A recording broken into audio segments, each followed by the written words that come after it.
தாய்மொழி மீது கை வைப்பது தேன்கூட்டை தொடுவது போல ஆபத்தானது என்று ஒன்றிய அரசிற்கு எச்சரிக்கை விடுத்துள்ள முதலமைச்சர் மு க ஸ்டாலின் கட்டாயமாக ஒரு மொழியை திணித்தால் நாட்டின் ஒற்றுமைக்கு அது பாதிப்பை ஏற்படுத்தும் என கூறியுள்ளார். திமுக தொண்டர்களுக்கு அவர் எழுதியுள்ள கடிதத்தில் இந்தியும் சமஸ்கிருதமும் வலிந்து திணிக்கப்படுவதால் இந்திய மொழிகள் பலவும் திட்டமிட்டு சிதைக்கப்படுவதாக தெரிவித்துள்ளார். 1961ஆம் ஆண்டு மக்கள் தொகை கணக்கெடுப்பின் போது 1612ஆக இருந்த மாநில மொழிகள் 1971ஆம் ஆண்டு கணக்கீட்டின் போது 109ஆக குறைய 10,000 பேருக்கு மேல் பேசும் மொழிகளை மட்டுமே தாய்மொழியாக கணக்கிட வேண்டும் என்ற வழிகாட்டு நெறிமுறைகளே காரணம் என ஸ்டாலின் குறிப்பிட்டுள்ளார். வல்லரசு நாடாக இருந்த சோவியத் யூனியன் சிதைவடைந்து 15க்கும் மேற்பட்ட நாடுகளாக பிரிந்ததில் மொழி ஆதிக்கமும் ஒரு காரணம் என அவர் சுட்டிக்காட்டியுள்ளார்.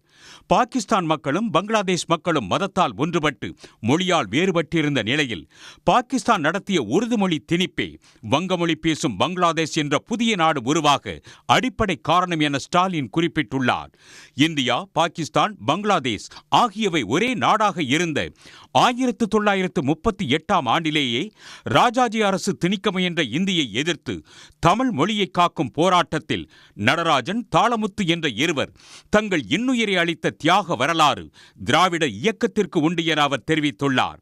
இந்தி திணிப்பால் தமது தாய்மொழிகளை இழந்த வட மாநிலங்களின் நிலை தமிழ்நாட்டுக்கு ஏற்பட்டுவிடக் கூடாது என்பதே நமது மொழிக் கொள்கை என ஸ்டாலின் கூறியுள்ளார்.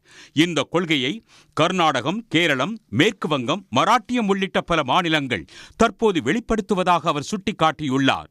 இந்தி நிவாஸ் என கொண்டாடப்படுவது போல 8வது அட்டவணையில் இடம்பெற்றுள்ள 22 மொழிகளுக்கு உண்டா என்றும் இந்தியை தவிர மற்ற மொழிகளை பாரபட்சமாக அணுகுவது ஏன் என்றும் ஸ்டாலின் கேள்வி எழுப்பியுள்ளார்.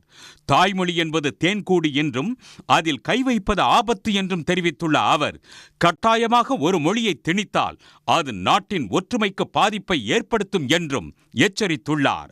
உடனுக்குடன் செய்திகளை தெரிந்து கொள்ள சன் நியூஸ் பெல் ஐகானை கிளிக் பண்ணுங்க.